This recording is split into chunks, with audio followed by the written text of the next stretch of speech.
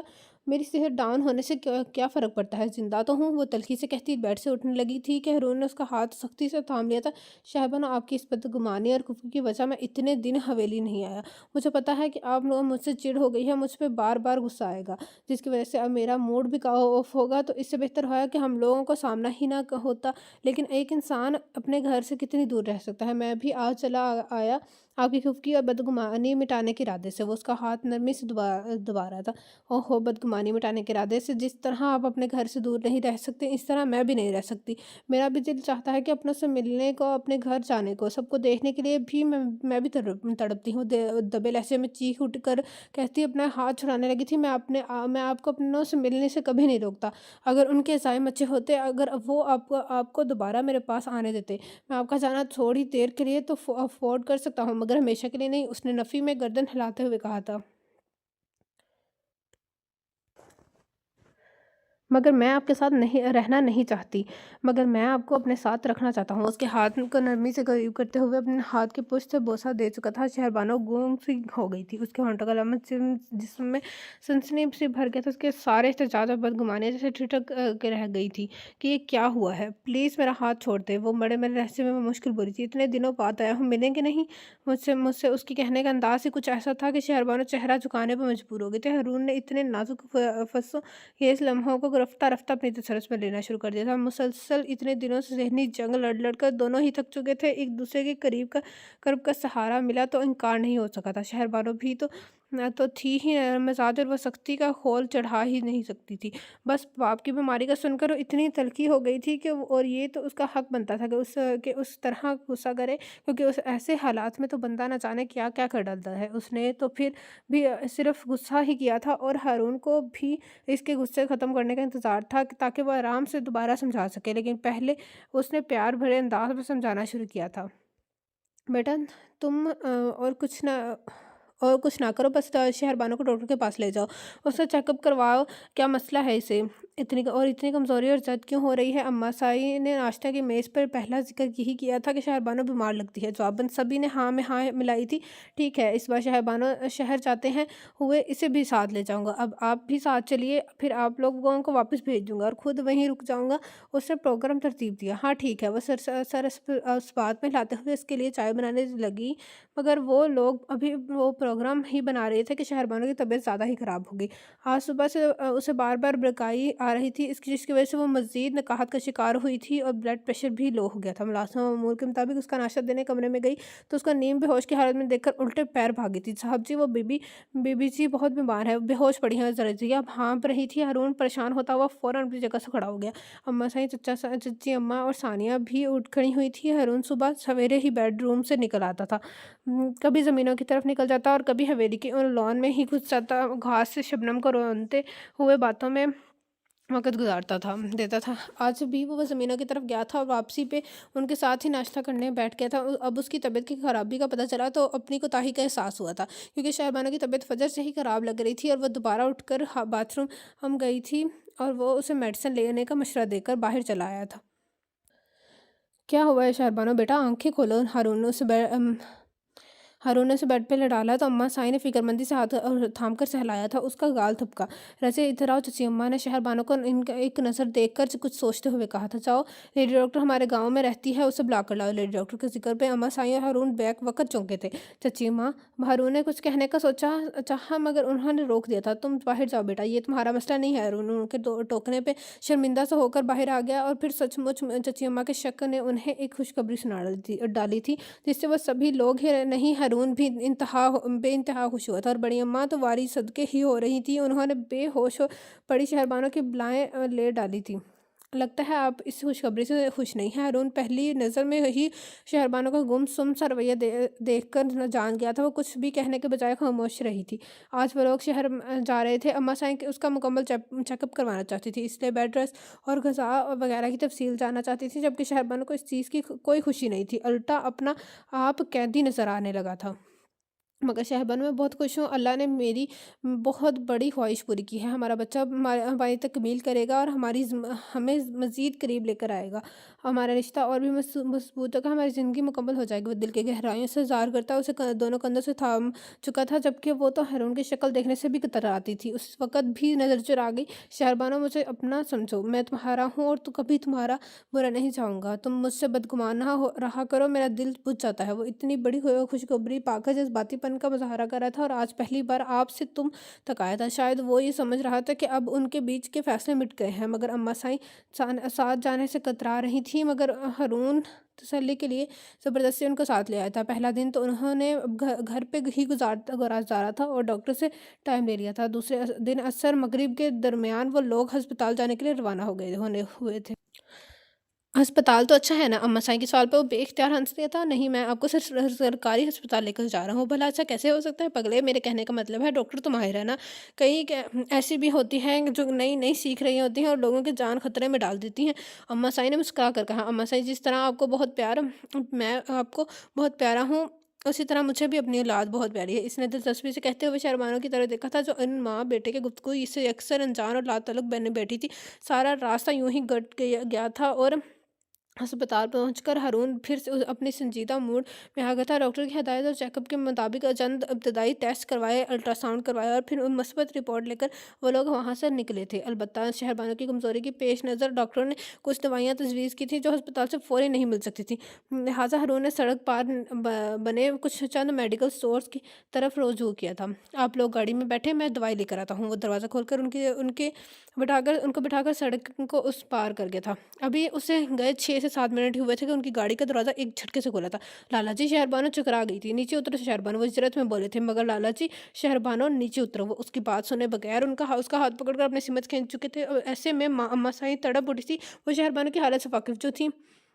ماں جی، آپ آرام سے بیٹھی رہیں، ہم آپ کو نقصان نہیں پہنچائیں گے، مگر اپنے بیٹے کو اتنا بتا دیجیے گا کہ کسی کے پہ اچانک حملہ نہیں کرنا چاہیے، بندہ سنبھل نہیں پاتا۔ وہ ایک ہی بات میں اپنا حملہ اور ہارون کا حملہ بھی واضح کر گیا تھے۔ اماں سائیں نے انہیں روکنے کی پیچھے جانے کی کوشش کی، مگر ان کے ساتھ مسلح افراد تھے۔ شہربانو کبھی اماں سائیں کی تڑپ اور کبھی لالا جی کا غصہ دیکھتی گھسیٹتی چلی گئی۔ اب سے کچھ سمجھ نہیں آیا تھا کہ یہ اچانک کیا ہوا ہے۔ وہ تو یہ بھی نہ جان سکی کہ اچھا ہوا ہے یا برا۔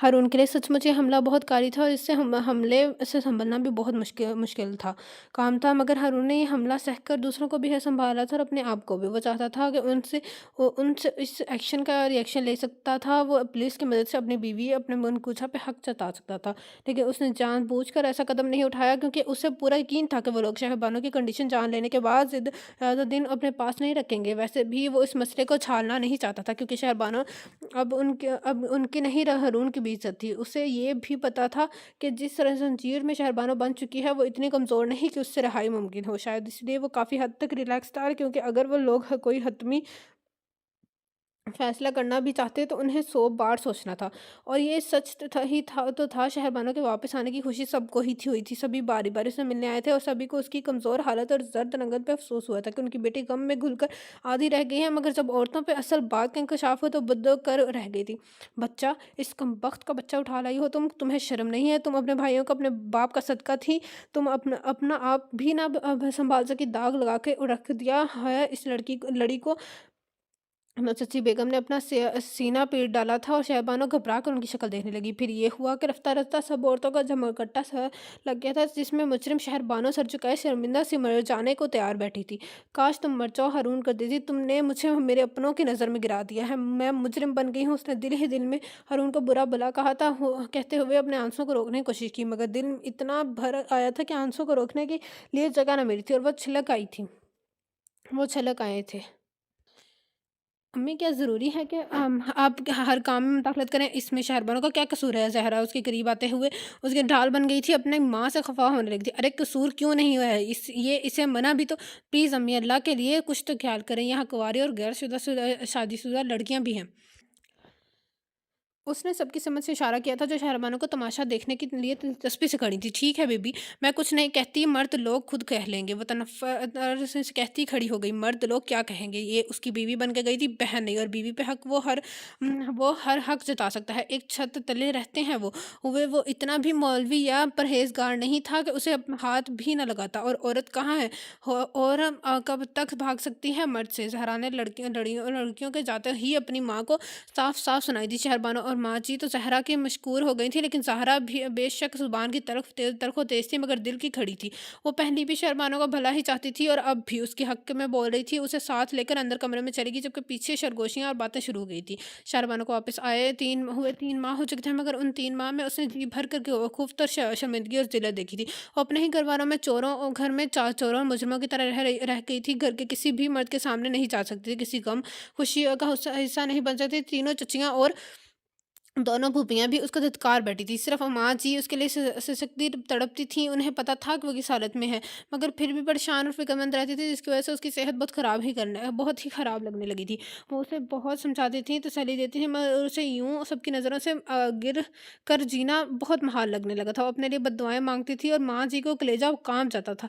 اسی پریشانی اور ٹینشن میں سارا دن گزر گئے، اور شہربانو کے گھاں بہت ہی پیارا سا بیٹا پیدا ہوا تھا، جس کی پیدائش کی خبر سن کر سب حویلی والوں کو سانپ سونگ گیا تھا۔ مبارک ہو شہربانو، تمہارا بیٹا بہت ہی پیارا ہے، اپنے ماں باپ پہ گیا ہے۔ زہرا نے کھلے دل سے سراہا اور نو مولود بچے کو اٹھا کر پیار کیا تو شہربانو بے ساختہ رو پڑی تھی۔ اتنے بڑے پورے خاندان میں اس کی سماعتوں کو صرف ایک مبارک سننے کو ملی تھی۔ کہتے ہیں بیٹے باپ کا عکس ہوتے ہیں، اور بیٹیاں ماں کا۔ یہ بھی اپنے باپ کا عکس ہی لگ رہا ہے۔ زہرا بچے کو بغور دیکھ کر مسکرائی تھی، اور پھر شہربانو کی گود میں ڈال دیا تھا، اور بچے کے معصوم چہرے پہ جیسے ہی شہربانو کی سر پڑی، اس کے آنسوں میں شدت آ گئی تھی۔ اسے پہلا خیال یہاں تھا کہ اگر یہی بچہ ہارون قریشی کی حویلی میں پیدا ہوتا تو کئی دن تک پورے گاؤں میں جشن منایا جاتا، صدقے دیے جاتے، نذر اتاری جاتی، لیکن یہاں اس کی پیدائش کی خبر سن کر ہر ماتھے پہ سلوٹ اور ہر چہرے پہ ناگواری کے سوا کچھ نظر نہیں آتا، سوائے ماں جی اور زہرا کے۔ شہربانو پاگل ہو گئی ہو کیا؟ زہرا نے اسے کندھا ہلایا تھا۔ شہربانو کے آنسو بچے کے نرم و ملائی چہرے پہ اتر سے گر رہے تھے، اور اس کے کسمسانا شروع کر دیا تھا۔ کاش ہارون قریشی نے ہمیں دھوکہ نہ دیا ہوتا، اور اگر دے ہی دیا تھا تو پھر میں یہاں دوبارہ واپس نہ آئی ہوتی۔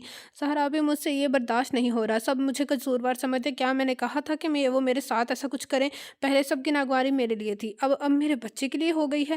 میں کیا کروں، کہاں جاؤں؟ وہ پھر سے بلک اٹھی تھی۔ اس کے پاس واپس چلے جاؤ، زہرا نے سیدھا سادہ حل بتایا تھا۔ کیا وہ بدک کر گئی تھی؟ ہاں شہربانو، اب اگر تم مر بھی جاؤ تو تمہیں وہ پہلا جیسا مقام حاصل نہیں ہو سکتا۔ قسم لالا تمہیں تمہاری چاہت اور بنائیت میں واپس نہیں لے آئے، بلکہ ہارون قریشی کی ضد اور انتقام میں واپس لے کر آئے ہیں، تاکہ اسے شکست دے سکیں۔ لیکن شہربانو، جو شخص ساری زندگی تمہیں جانتا تک نہیں تھا، تمہارا نام بھی نہیں پتا تھا، پھر بھی وہ تمہارے بھلے کے لیے، تمہاری زندگی کو ایک فضول رسم سے بچانے کے لیے سب کے سامنے ڈٹ گیا اور اپنے فیصلے پہ قائم بھی رہا۔ پلیز شہربانو، سے شکست دے کر 2 4 مت کرنا، اسے ہارنے مت دینا، پلیز میری بات پہ دھیان دینا، اس کے فیصلے میں اس کا ساتھ دے کر اپنے رشتے کو مضبوط بنا دو، ورنہ تم نے نہ یہاں کی رہو گی نہ وہاں کی۔ زہرا نے سمجھاتے ہوئے اس کے کندھے پہ ہاتھ رکھا تھا۔ یہ کیا کہہ رہی ہیں آپ؟ میں ٹھیک کہہ رہی ہوں، تم اس وجہ سب کو چھوڑ کر اپنے بچے کے بارے میں سوچو، جس کو تم یہاں اس حویلی میں رہ کر کبھی کوئی مقام نہیں دلوا سکتے، جو اتنے بڑے خاندان اور جاگیر کا وارث ہے، وہ یہاں ایک ملازم بن کر رہ جائے گا، صرف تمہاری نادانی کی وجہ سے، کیونکہ بیٹیاں تو ہمیشہ ہی ماں باپ کا گھر چھوڑ کر چلی جاتی ہیں۔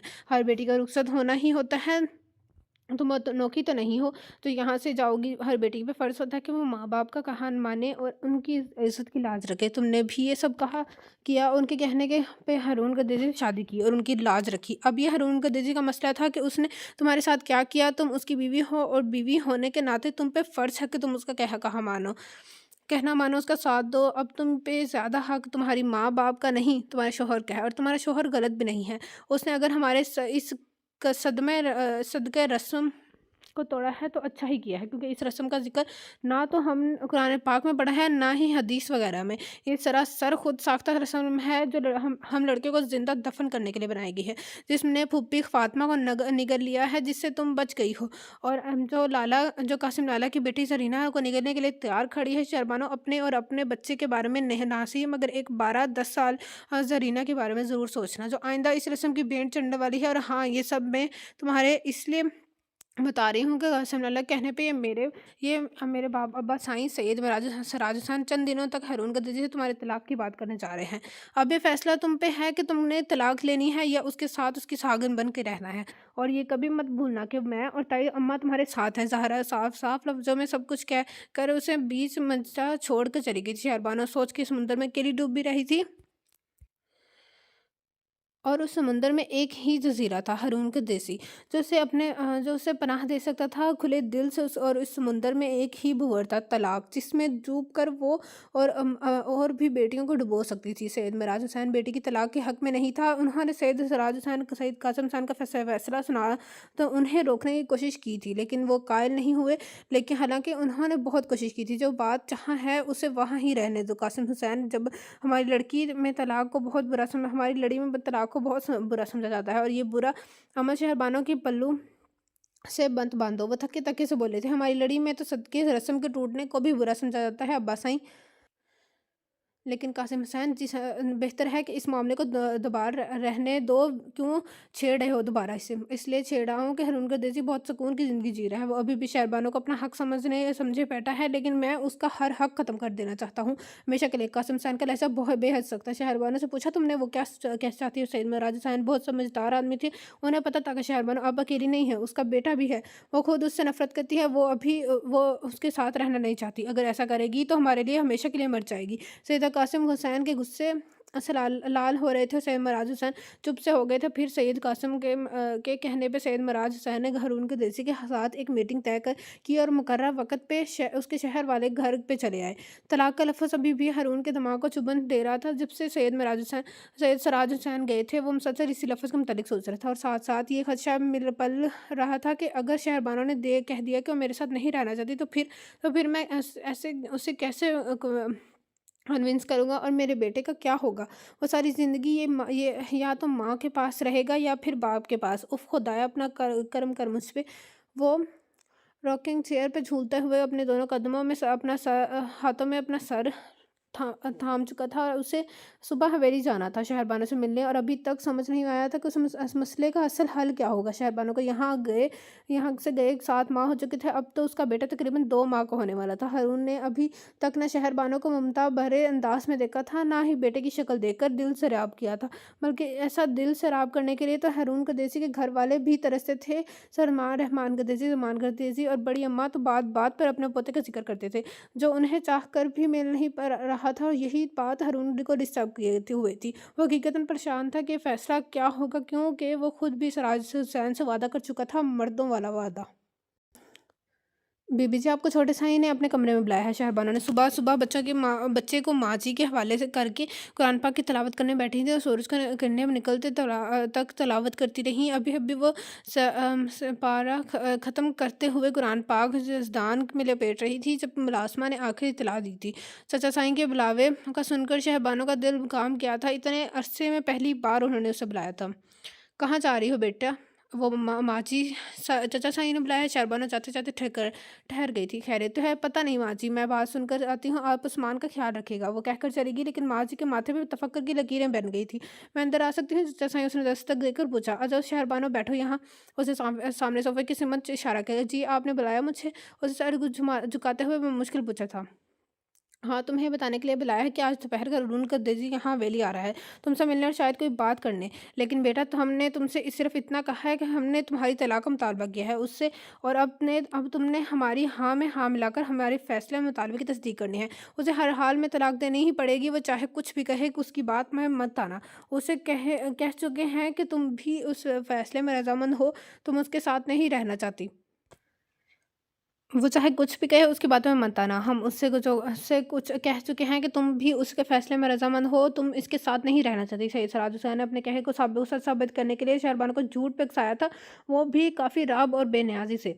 ٹھیک ہے اب تم چاہو جب وہ آئے تو تمہیں بلا لیں گے۔ شہربانو کو فیصلے کی سولی پر لٹکا کر وہاں سے جانے کا حکم دے دیا تھا، اور فیصلہ بھی کیسا جس پہ وہ عمل پیرا تو وہ پہلے ہی ہو چکے تھے، اب تو آخری قدم باقی تھا۔ لیکن اس آخری قدم کا سن کر شہربانو کے قدم واپس اپنے کمرے میں جاتے ہوئے لڑکھڑا رہے تھے کہ اس کے ہاتھ برف ہونے لگے تھے۔ شہربانو پھر زہرا نے پکارا تھا، صبح صبح ابا سائیں کمرے میں خیریت تو ہے نا؟ وہ خود ہی اس کے قریب آ گئی تھی، لیکن شہربانو نے کچھ بھی کہنے کے بجائے اس کی سمت خالی نظروں سے دکھا تھا۔ گم سم اور ناسمجھ انداز میں دیکھنے کے بعد وہ خاموشی سے پلٹ کر اپنے کمرے میں چلی گئی، جہاں عثمان نے رو رو کر برا حال رکھا تھا، اور ماں جی اسے چپ کرواتے ہوئے ہلکان ہو رہی تھی۔ کیا ہوا شہربانو؟ ابا سائیں نے کس لیے بلایا تھا؟ زہرا اس کے پیچھے چلی آئی تھی۔ بولو نا کیا بات کہی انہوں نے؟ اسے بے چینی ہونے لگی تھی۔ ہارون گردیزی سے میرے طلاق کی بات کر کے آئے ہیں، اور وہ آج یہاں حویلی میں آ رہا ہے مجھ سے تصدیق کرنے کے لیے کہ یہ میں طلاق چاہتی ہوں یا نہیں۔ اس نے سپاٹ سے انداز میں کہا تھا۔ اور ابا سائیں نے کیا کہا تم سے؟ کہ میں اس کے ساتھ نہیں رہنا چاہتی ہوں، میں اس فیصلے میں برابر کی شریک ہوں۔ شہربانو نے کہتے ہوئے ایک نظر روتے ہوئے بلکتے عثمان کی سمت دکھا۔ نہیں شہربانو، تم ان کے فیصلے میں ہرگز شریک نہیں ہو۔ زہرا نے سختی سے تردید کی تھی، اور ماں جی بھی حد سے زیادہ پریشان ہو گئی تھی۔ گھر سے نکلتے وقت ہارون نے ابا سائیں اور چچا سائیں کو فون کر کے بتایا تھا کہ وہ شہربانو سے ملنے حویلی جا رہا ہے، وہ کسی حتمی فیصلے کے لیے جا رہا ہے۔ وہ سن کر خوش تو ہوئے ہی تھے، لیکن پریشان بھی ہو گئے تھے کہ ان کی حویلی کے اکیلا مت جائے۔ انتقام میں لوگ کچھ بھی کر ڈالتے ہیں، اس کا نقصان بھی پہنچ سکتا ہے۔ تنہا جانے کے خطرے سے خالی نہیں ہے۔ مگر ہارون نے انہیں تسلی دی کہ وہ تمام بندوبست کر کے جا رہا ہے، اسے نقصان پہنچانے کی صورت میں وہ لوگ خود بری طرح پھنس سکتے ہیں، اور وہ ہر طرف سے مطمئن ہو کر شام 4 بجے حویلی پہنچ کر حویلی کے بڑے سے گیٹ پہ ہارن دے رہا تھا۔ حویلی والوں کو پہلے ہی اطلاع مل چکی تھی، اس لیے گیٹ کھلتا چلا گیا۔ حویلی کے بڑے سے لان کی سائڈ میں بنی روش کے پہ چکر کاٹ کے اس کا مرسیڈیز گاڑیوں کے ساتھ آ رکی تھی، جہاں ایک ملازمہ اس کی مدد کے لیے پہلے سے تیار کری تھی۔ وہ گاڑی سے اترا ہی تھا کہ وہ آگے بڑھ آئی تھی۔ آئیے صاحب جی، وہ سر ہلا کر ملازمہ کے پیچھے چل دیا تھا۔ طویل راہداری اور ڈرائنگ روم کا احاطہ گزرنے کے بعد ملازمہ اسے گھسیٹ گیسٹ روم میں چھوڑ گئی تھی، جہاں سید مراج حسین سید قاسم حسین پہلے سے موجود تھے۔ بیٹھو، انہوں نے صوفے کی سمت اشارہ کیا۔ شکریہ، وہ ریلیکس انداز میں بیٹھ گئے۔ کچھ سوچا تم نے؟ انہوں نے نپے تلے انداز میں پوچھا تھا۔ جو کچھ آپ سے کہہ چکا ہوں اس کے بعد سوچنے کی گنجائش نہیں نکلتی مرشد سائیں۔ اگر میری بیوی میرے ساتھ رہنا چاہتی ہے تو آپ اسے مر کے بھی نہیں روک سکتے، اور اگر وہ میرے ساتھ نہیں رہنے سے انکار کرتی ہے تو میں آج ہی طلاق نامے پہ سائن کروں گا۔ اس کا لہجہ مضبوط تھا۔ ٹھیک ہے، اگر وہ تمہارے ساتھ رہنا چاہتی ہے تو وہ ہم سے سارے رشتے توڑ کر ہمیشہ کے لیے جا سکتی ہے، اور اگر وہ تمہارے ساتھ نہیں رہنا چاہتی تو تمہیں یہ رشتہ توڑ کر جانا ہوگا۔ طلاق کے کاغذات تیار رکھے ہیں، ان پہ سائن کر دینا۔ چلو قاسم حسین، اسے فیصلہ کرنے دو۔ وہ ٹیبل پہ رکھے کاغذات اور پین کی سمت اشارہ کر کے اٹھ کھڑے ہوئے تھے، اور سید قاسم حسین بھی باہر نکل گئے، کیونکہ شہربانو نے بھی فیصلہ سنانے کے لیے اندر آنا تھا۔ ملازمہ اس کے لیے چائے اور ساتھ میں کافی لازمت لے کر آئی تھی، مگر ہارون کو ان چیزوں سے نہیں صرف اور صرف شہربانو سے مطلب تھا۔ لیکن پھر بھی اپنے ایک اچھے مہمان کی طرح اس نے چائے کپ کا اٹھا لیا تھا۔ بلیک پینٹ اور وائٹ شرٹ میں ملبوس، ٹانگ پہ ٹانگ چڑھایا، ہاتھ میں چائے کا کپ لیے وہ بہت شاہانہ انداز میں بیٹھا، اتنا پرسکون لگ رہا تھا کہ اسے دیکھ کر شہربانو کا دل دھڑک اٹھا تھا، اور شاید دھڑکا بھی پہلی بار تھا۔ اور اس دھڑکے کا پتہ ہارون کو بھی چل گیا تھا، تبھی تو چونک کر دروازے کی طرف دیکھا، جہاں وہ خاموش سر جھکائے کھڑی تھی۔ شہربانو، وہ یکدم کپ ایک سائڈ پہ رکھے صوفے پر کھڑا ہو گیا تھا۔ کیسی ہو تم؟ وہ اپنے دل کی لپک، اپنے دل کی طرف پہ قابو پاتے ہوئے اپنے آپ کو کنٹرول کرتے ہوئے اس کے قریب آیا تھا، ورنہ دل چاہ رہا تھا کہ اتنے دنوں بعد ملنے سے اپنے باہوں میں بھر ڈالے، تاکہ اتنے دنوں سے بے چین دل کو کچھ سنبھل جاتا۔ خاموش کیوں ہو شہربانو؟ اب تو تم اپنے گھر میں ہو، پہلے تم میری قید میں تھی، اب میں تمہاری قید میں ہوں۔ جو چاہے فیصلہ سنا دو، تمہیں پورا اختیار ہے، تم حاکم ہو اس وقت اور میں غلام۔ ہارون نے بھاری سنجیدہ آواز میں کہتے ہوئے اس کو کندھوں سے تھام لیا تھا، اور اس کے ہاتھوں کی سخت گرفت سے اس کی دیوار جان کو ایک مضبوط سہارا ملا تھا۔ بولو شہربانو، کیا کرو گی آج، قید یا آزاد؟ اس نے اس کے کندھوں پہ دباؤ ڈالا اور اسے کچھ کہنے پہ اکسایا تھا۔ اس سے پہلے کہ وہ اس کا چہرہ اونچا کرتا، وہ یکدم پھوٹ کر روتی ہوئی اور ان کے سینے سے لگ گئی تھی۔ اس کی ضبط، اس کے صبر کا دامن ٹوٹ چکا تھا، لیکن اس کے سے بے اختیار حرکت پہ ہارون کا بے چین دل سچ مچ سنبھل گیا تھا۔ اس کی لپک، اس کی تڑپ کو سکون سا ملا تھا، اور تسلی ہو گئی تھی کہ اسے اپنے قیدی رکھنا چاہتی ہے، آزاد نہیں چھوڑ سکتی۔ Thank you Shahrbano, thank you so much. وہ اسے باہوں میں پھینچتے ہوئے بے پناہ خوش ہو رہا تھا۔ شہربانو نے اپنی شکست سے بچا لیا تھا۔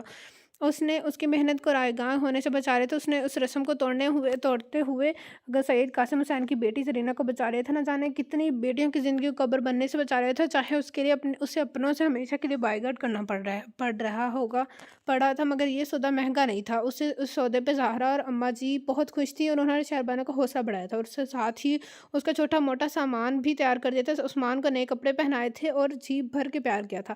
تب جا کر شہربانو ہارون سے ملنے گیسٹ روم میں آئی تھی۔ یار مجھے کیا پتا تھا تو مجھے اتنی بےتابی اور اتنے والہانہ انداز سے ملے گی، ورنہ قسم سے پہلے مرشد سائنس کے ساتھ میٹنگ طے کر لیتا۔ بہت بڑی غلطی کی میں نے دیر کر کے۔ وہ اپنے آپ کو شرارت سے کوس رہا تھا، اور شہربانو اس کی بات سن کر ایک دم اس سے الگ ہو گئی، چہرہ سرخ پڑ گیا۔ اوکے یار کوئی بات نہیں، باقی کی کسر گھر جا کے پوری کر لینا، جب تک تم کہو گی میں تمہارے سامنے سے نہیں ہٹوں گا۔ اس شہربانو کا چہرہ اونچا کرتے ہوئے اسے چھیڑا تھا۔ پلیز ہارون، وہ رخ موڑ گئی تھی۔ ہارون کی جان دل خرید لیا ہے تم نے تو۔ وہ بڑے فریش موڈ اور بڑی ترنگ میں تھا جب اس نے اسے بریک لگائے تھے۔ کیا واپس نہیں چلنا آپ نے؟ چلتے ہیں یار، چلتے جو ہیں، پہلے تم میرے شہزادے کو تو لے آؤ، تب تک میں تمہاری چچا سائیں یعنی اپنے مرشد سائیں سے مل کر اب معاملہ سنبھالتا ہوں۔ وہ شہربانو کو محبت بھرا لمس دے کر باہر نکل آیا تھا۔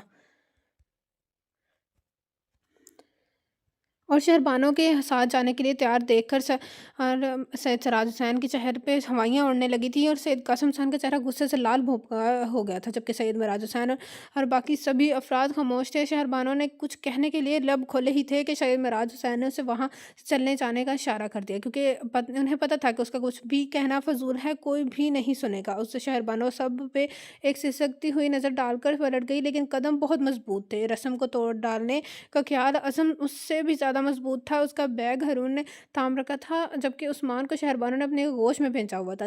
رب رکھا شہربانو، اللہ تمہیں ہمیشہ خوش آباد اور سدا سہاگن رکھے۔ زہرا نے ان کی گاڑی کے قریب آتے ہوئے کہا تھا، ماں جی بھی ابھی انہیں رخصت کرنے کے لیے آئی تھی۔ بہت شکریہ ماں جی، آپ کبھی بھی فکر مت کرنا، آپ کی بیٹی ہمیشہ خوش رہے گی، کو ہمیشہ خوش رکھوں گا، یہ میرا وعدہ ہے۔ اس نے مسکرا کر کہا، جیتے رہو، خوش رہو، اللہ جوڑی سلامت رکھے۔ انہوں نے بہت سی دعاؤں کے ساتھ انہیں رخصت کی تھی، اور ہارون ایک فرسودہ رسم کو توڑ دینے کی خوشی میں سرشار عثمان کو بار بار پیار کرتا اور شہربانو کو شرارت سے چھیڑتا ہوا اپنے گاؤں کی سمت گامزن تھا۔ اور شہربانو کو یقین ہو چکا تھا کہ اگر انسان کا ارادہ اور عزم نیک ہو تو تعبیر بھی پا لیتا ہے، جسے ہارون نے پائی تھی، کیونکہ نیک ارادہ اس نے کیا تھا اور تعبیر اللہ نے دی تھی۔